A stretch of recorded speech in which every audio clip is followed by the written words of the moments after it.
Bonjour Madame Galichon, je vous remercie d'avoir accepté cet entretien pour la newsletter Éco-éthique que l'espace de réflexion éthique Grand Est publie une fois par trimestre.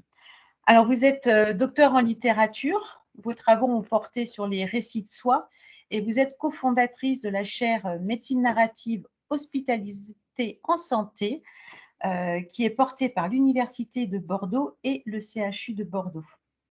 Donc, je vous reçois aujourd'hui pour parler, ou plutôt définir pour nos lecteurs, ce qu'est la médecine narrative. D'où ma première question. Est-ce que vous pouvez donner une définition de la médecine narrative? Merci pour votre invitation. Donc effectivement, hein, vous le soulignez, je suis docteur en littérature, donc je ne suis pas médecin ni soignante. Et on travaille, donc on a lancé ce projet de chaire médecine narrative hospitalité en santé avec Jean-Arthur Micoulot, qui est lui professeur des universités et psychiatre, médecin au CHU de Bordeaux.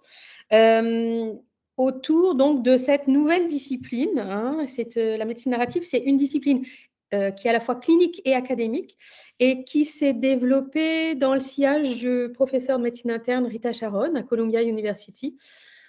En fait, l'occurrence du terme médecine narrative, c'est 2001, donc c'est une discipline qui est relativement récente et qui s'inscrit sur tous les travaux qui ont été menés dans le vaste champ de la narrativité et plus précisément dans le champ de la narrativité en santé, où des sociologues, des anthropologues se sont intéressés aux récits de maladies, mais aussi des médecins qui se sont intéressés donc à ce que au fait que la narrativité en fait était consubstantielle en quelque sorte à la médecine, à l'exercice de la médecine, mais aussi aux sciences médicales. Enfin, on retrouve les récits aussi bien dans le domaine des récits de cas, donc dans le domaine voilà, du savoir médical, mais aussi dans la pratique de la médecine, puisque eh bien, ce qui se noue entre un patient qui vient avec des symptômes et un soignant, un médecin qui l'accueille, eh bien, c'est une relation narrative. Et en fait, c'est là que se situe la médecine narrative, c'est-à-dire que l'enjeu pour cette discipline, c'est de remettre au cœur de la relation de soins, eh bien, le récit du patient, tout simplement. D'une part, c'est considérer le fait que, eh bien, avant de soigner une pathologie, eh bien, le médecin, le soignant soigne une personne et que la possibilité d'entrer en relation avec cette personne, eh bien, va passer par l'écoute de ce récit. Et Rita Sharon, qui est donc la personne qui a lancé vraiment, qui a développé cette discipline, dit que la médecine narrative, c'est exercer une pratique médicale avec des compétences narratives pour reconnaître, absorber, interpréter et être ému par les histoires des maladies des patients. Voilà. Donc, en bref, la médecine narrative, c'est une médecine qui va porter, c'est une médecine et plus largement un soin, puisque la médecine narrative ne s'adresse pas uniquement aux médecins.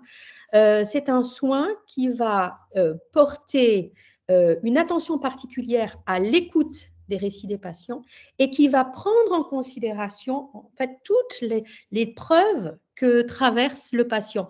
Une épreuve qui s'inscrit dans une dimension biographique, hein, donc on considère l'ensemble de l'existence du patient, mais aussi la possibilité en fait de faire de cette rencontre eh bien, un moment où le patient est reconnu dans l'épreuve qu'il traverse, d'une part, mais aussi la possibilité de rendre hommage à ce qu'il est en train de traverser. Et ça, c'est essentiel. Et pour le coup, c'est vraiment la littérature, les études littéraires qui ont mis en évidence que, eh bien, un témoignage n'avait de valeur que s'il était reçu et considéré comme tel. Oui, parce que finalement, quand on se rend chez le médecin ou quand on rencontre un soignant, finalement, on raconte toujours quelque chose autour du pourquoi on est venu. Mais si je comprends bien, avec la médecine narrative, on replace vraiment l'expérience du patient au sein de la relation de soins. Alors, comment à partir de là, finalement, cette histoire racontée par le patient va étayer le soin? Comment l'accompagnement, finalement, comment cela, ça va aider à le soigner ou à l'accompagner? Mmh. Alors, vous le savez, il y a eu beaucoup d'études depuis les années 80 où on a mis en évidence le fait que le patient était interrompu au bout de 13 minutes, pardon, 13 minutes, ce serait très beau, non, au bout de 13 secondes par le médecin. Et on se rend compte que plus le temps passe et plus le médecin va interrompre le récit du patient de façon de plus en plus rapide. Or, on se rend compte que si le soignant laisse le patient raconter son histoire, au bout de 2 minutes, généralement, il a tout dit, en fait. Et donc, on revient vers… alors, on revient… en tout cas, on retrouve ce que disait Osler, qui disait le patient arrive avec la réponse. Il suffit de l'écouter et de se mettre à son écoute. Donc, l'intérêt de porter son attention sur l'histoire du patient, c'est non seulement avoir plus d'éléments, plus de signes, de symptômes qui vont être évoqués dans le cadre de l'histoire qu'il va apporter, mais c'est aussi, et c'est un autre aspect qui est développé dans le cadre de l'entraînement narratif qu'on propose en médecine narrative, c'est cette possibilité de développer des qualités, des compétences d'attention, des qualités d'attention et d'écoute. C'est-à-dire que si un patient se sent écouté, se sent entendu, alors il va adopter une meilleure attitude face au parcours de soins. On va favoriser une meilleure adhésion thérapeutique, tout simplement. Donc, il y a un double enjeu, un enjeu qui relève du diagnostic et un enjeu qui va relever davantage du parcours de soins de façon plus globale.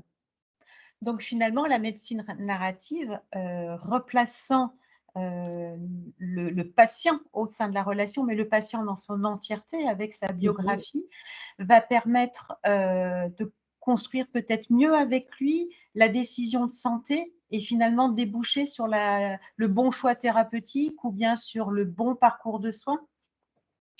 Absolument. Il y a 2 aspects dans ce que vous évoquez. C'est l'écoute va permettre de favoriser une meilleure attention au comportement, aux déterminants sociaux aussi en santé. Donc cette disposition à l'écoute va favoriser une meilleure prise en compte, une meilleure prise en charge globale. Donc ça, c'est un point.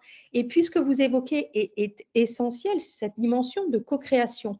La méthodologie de la médecine narrative, donc il y a évidemment tout un appareil théorique qui va relever des humanités en santé, mais aussi la mise en place d'ateliers pratiques qui, là, vont tirer directement leurs méthodes, mais aussi les supports des études littéraires.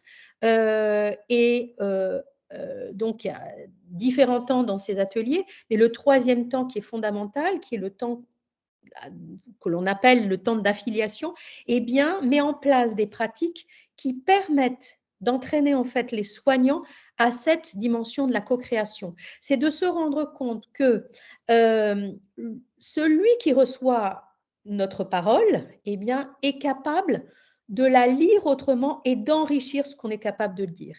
Et cette dimension de co-création, elle est fondamentale et elle participe vraiment du geste soignant, c'est-à-dire que le patient peut enrichir aussi la parole du soignant dans ce qu'il entend.